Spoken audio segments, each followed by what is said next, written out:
Attendez une seconde, ce qui vient d'arriver dans les nounous cette semaine dépasse absolument tout ce qu'on pouvait imaginer. Pendant que tout le monde pense qu'Aïcha fait un geste magnifique en donnant son bébé à Eliane, personne n'a remarqué le détail terrifiant qui se cache derrière cette décision.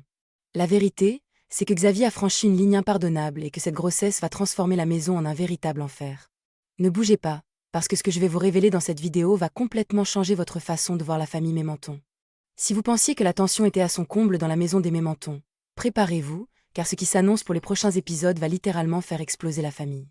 Mais avant de plonger dans les détails dramatiques de ce qui attend Eliane, Xavier et Aïcha, posez-vous une seule question. Jusqu'où un être humain peut-il supporter le mensonge avant de perdre totalement la raison? Pour comprendre le piège psychologique qui est en train de se refermer sur eux, il faut regarder avec attention ce qui s'est déroulé ces derniers jours. Eliane vient de subir le choc le plus violent de sa vie de femme. L'annonce de son incapacité définitive à porter un enfant l'a terrassée. Pour une femme qui avait bâti toute son identité et son avenir sur le désir d'être mère, ce diagnostic n'est pas une simple mauvaise nouvelle, c'est une mise à mort émotionnelle. Regardez bien son visage dans les dernières scènes, ce n'est plus la Eliane d'autrefois. Ses yeux traduisent une détresse profonde, un vide absolu que rien ne semble pouvoir combler. Et c'est précisément dans cette brèche d'extrême vulnérabilité qu'Aïcha a fait son entrée avec une proposition qui a laissé tous les téléspectateurs sous le choc. Aïcha a décidé d'offrir son propre bébé en adoption plénière à Eliane. À première vue, tout le monde a eu la même réaction. Sur les réseaux sociaux, beaucoup ont salué un acte de générosité extraordinaire, une preuve d'amour et de sacrifice ultime de la part du nounou envers sa patronne. Mais ne vous laissez pas tromper par les apparences. Si l'on analyse attentivement la psychologie des personnages depuis la première saison, la réalité est infiniment plus sombre et tordue. Aïcha n'est plus la jeune fille naïve du début. Elle a traversé des épreuves traumatisantes au sein de ce foyer. Elle a été manipulée, utilisée et placée dans des situations où ses choix lui ont été confisqués par la force et l'abus de pouvoir. Xavier a profité de sa position d'autorité pour imposer ses désirs, franchissant des lignes morales impardonnables et laissant Aïcha porter seul le poids de la honte et du secret. Alors aujourd'hui, quand Aïcha tend la main à Eliane pour lui donner cet enfant, assiste-t-on vraiment à un geste de pure bonté? Ou sommes-nous témoins de la vengeance la plus froide et la plus calculée de toute la série? Posez-vous la question, que se passe-t-il dans la tête d'une femme qui donne son enfant à la femme de son propre bourreau? En acceptant ce pacte, Eliane pense sauver sa vie et son couple. Elle s'imagine déjà bercer ce bébé, décorer la chambre, pouponner et retrouver le bonheur qu'elle a cherché pendant des années. Mais en réalité, Eliane est en train de bâtir son bonheur sur un terrain miné. Chaque sourire qu'elle adressera à ce bébé, chaque regard d'amour qu'elle lui portera sera une illusion totale. Parce qu'à quelques mètres d'elle, dans la même maison, il y aura toujours Aïcha. Imaginez la scène au quotidien dans les prochains épisodes. Eliane en train de nourrir le nourrisson, pendant qu'Aïcha observe en silence depuis le couloir. Aïcha sait pertinemment que le sang qui coule dans les veines de cet enfant est le sien, mais aussi celui de Xavier. Elle détient le secret ultime, la bombe atomique qui peut détruire le mariage des Mémentons en une seule phrase. En donnant son bébé tout en restant sous le même toit, Aïcha s'est attribué le rôle de maîtresse du jeu. Elle n'est plus une simple servante, elle est devenue l'intouchable. Et parlons de Xavier. Quelle est la position de Xavier dans tout ce chaos? Il est dans une terreur absolue. Observez son attitude chaque fois qu'Eliane touche le ventre d'Aïcha ou parle de la future chambre du bébé. Xavier est pétrifié.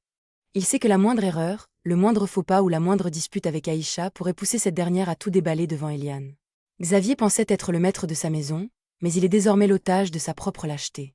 Il est coincé entre une femme qui sombre doucement dans la folie et une jeune femme qui l'a brisée et qui tient désormais sa destinée entre ses mains.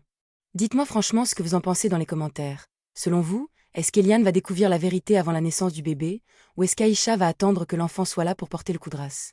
Écrivez avant ou après dans les commentaires, je lis absolument toutes vos réponses et j'ai hâte de voir votre avis. Mais attention, car le drame des Mémentons n'est pas le seul incendie qui menace d'emporter tout le monde dans la suite de cette saison 3. Si l'on regarde ce qui se passe du côté de la cité, une autre guerre tout aussi impitoyable est en train d'éclater. L'audit lancé par Tatiana prend une tournure d'une violence inattendue. Tosca se croyait intouchable, régnant en maître sur son territoire avec ses méthodes douteuses. Mais l'alliance secrète entre Tatiana et Ozua est en train de fissurer son empire. Ozua joue un jeu extrêmement dangereux. En apparence loyale, elle accumule dans l'ombre les preuves des fausses manœuvres de Tosca. Les récents épisodes nous ont montré des églises de silence, des regards complices et des documents subtilisés qui prouvent que le règne de Tosca touche à sa fin. Mais Tosca est une bête blessée, et une bête blessée est toujours plus dangereuse. Quand elle va comprendre qu'elle a été trahie par ceux qu'elle hébergeait et protégeait, la riposte risque d'être sanglante. Revenons un instant sur le foyer Mémenton, car une question fondamentale brûle les lèvres de tous les fans. Jusqu'où Eliane peut-elle tenir sans s'effondrer mentalement? Nous avons tous remarqué son instabilité grandissante. Ses crises de jalousie, ses obsessions soudaines, sa façon de s'accrocher désespérément à Xavier alors même que son instinct lui crie que quelque chose ne tourne pas rond. Le déni d'Eliane est sa seule arme de protection. Si elle accepte de voir la vérité en face, c'est tout son monde qui s'écroule. Elle préfère donc fermer les yeux sur les regards étranges entre Xavier et Aïcha, préférant se concentrer uniquement sur ce bébé à venir. Mais la biologie et la psychologie humaine rattrapent toujours la réalité. Un instinct maternel ne se supprime pas sur commande par un simple papier d'adoption. Aïcha pense aujourd'hui être forte et sous contrôle. Mais que se passera-t-il le jour où le bébé poussera son premier cri? Que se passera-t-il quand elle verra Eliane tenir ce nouveau-né dans ses bras et lui donner son nom? C'est à ce moment précis que le piège va se retourner contre tout le monde. La souffrance d'Aïcha, refoulée depuis tant de mois face aux agissements de Xavier, va refaire surface avec une violence inouïe. Elle ne supportera pas de voir sa chair et son sang être élevés par la femme de son agresseur. Les scénaristes nous préparent un véritable chef-d'œuvre de tension psychologique pour les semaines à venir. Chaque épisode devient une étape de plus vers une explosion inévitable. Les masques vont tomber un par un. Xavier ne pourra pas cacher ses fautes éternellement, Eliane ne pourra pas vivre dans le déni indéfiniment, et Aïcha devra affronter les conséquences de son pacte avec le diable. Comme nous l'avons analysé tout au long de cette vidéo, la saison 3 des Nounous est en train de franchir un cap d'une intensité dramatique rare. Ce n'est plus seulement l'histoire de simples nounous, c'est le récit de destins brisés, de batailles pour la survie et de secrets étouffants qui finiront par tout ravager sur leur passage. La révélation de la grossesse d'Aïcha a provoqué un véritable séisme dans les Nounous. La réaction d'Eliane est sans doute l'une des scènes les plus marquantes de cette intrigue. Sa colère, sa douleur et son sentiment de trahison montrent à quel point cette nouvelle dépasse le simple cadre d'une grossesse. Pour elle, c'est une confiance qui s'est effondrée en quelques instants. Mais une question se pose désormais. Eliane devrait-elle encore faire confiance à Xavier? La confiance est l'un des piliers les plus importants d'une relation. Lorsqu'elle est brisée, il devient extrêmement difficile de la reconstruire. Si Xavier a pris des décisions qui ont conduit à cette situation, il devra assumer les conséquences de ses actes.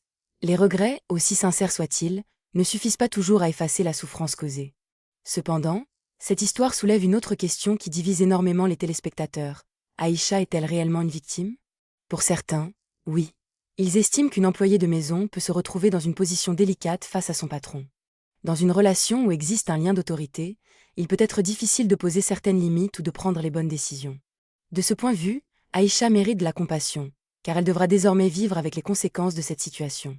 D'autres pensent au contraire qu'elle reste responsable de ses propres choix. Être adulte implique aussi d'assumer les décisions que l'on prend, même lorsqu'elles entraînent des conséquences douloureuses. Selon cette lecture, chacun doit répondre de ses actes, qu'il s'agisse de Xavier ou d'Aïcha. Finalement, la vérité se situe peut-être entre ces deux positions. Il est possible de reconnaître qu'une relation impliquant un patron et son employé crée un déséquilibre, tout en rappelant que chaque personne conserve une part de responsabilité dans ses décisions. Cette intrigue met également en lumière un sujet très important, les limites professionnelles entre une nounou et son patron. Dans toute relation de travail, une certaine distance est souvent nécessaire. Non pas par manque de confiance, mais pour éviter les malentendus, les conflits d'intérêts ou les situations qui peuvent bouleverser plusieurs vies. Partager des moments trop personnels, sortir ensemble ou consommer de l'alcool dans un contexte où les frontières professionnelles s'effacent peut augmenter les risques de décisions regrettées. Cela ne signifie pas que boire un verre entraîne automatiquement un drame, ni que la responsabilité repose sur une seule personne. En revanche, lorsque les limites deviennent floues, les conséquences peuvent être lourdes. C'est précisément ce qui alimente aujourd'hui les débats autour de cette histoire. Beaucoup se demandent si les événements auraient pris une autre tournure si la relation entre Xavier et Aïcha était restée strictement professionnelle. Cette question restera probablement au cœur des discussions pendant encore longtemps. Une chose est certaine, cette révélation ne bouleverse pas seulement Xavier et Aïcha. Elle touche également Eliane, dont la colère traduit avant tout une immense déception. Pour elle, il ne s'agit pas simplement d'une erreur, mais d'une rupture de confiance qui pourrait changer durablement les relations entre tous les personnages. Et vous, qu'en pensez-vous? Eliane devrait-elle pardonner à Xavier? Aïcha est-elle une victime, une personne responsable de ses choix, ou un peu des deux? Donnez votre avis dans les commentaires, car cette histoire est loin d'avoir livré tous ses secrets. En faisant le bilan sur la famille Mémenton, d'Eliane à Aïcha en passant par l'impact destructeur de Xavier, mon constat est clair. Ce foyer est devenu le théâtre d'une tragédie où tout le monde est à la fois victime et coupable. Eliane s'enferme dans un déni aveugle par désespoir maternel, tandis qu'Aïcha tente de reprendre le contrôle d'une situation trauma en posant un piège dont personne ne sortira indemne. Xavier a détruit l'équilibre de cette maison par son égoïsme, et la facture s'annonce extrêmement salée pour lui. De mon point de vue, aucune adoption ne pourra réparer des fondations bâties sur le mensonge et la manipulation, et l'explosion finale n'est plus qu'une question de jours. Et vous, quel est votre avis sur le destin de la famille Mémenton? Pensez-vous qu'Eliane pourra pardonner si la vérité éclate, ou Aïcha ira-t-elle jusqu'au bout de son plan? Donnez-moi toute votre analyse dans les commentaires, j'ai hâte de vous lire. Dites-moi aussi quel sujet ou quel personnage vous aimeriez qu'on décortique dans la toute prochaine vidéo. N'oubliez pas de vous abonner et à très vite pour la suite.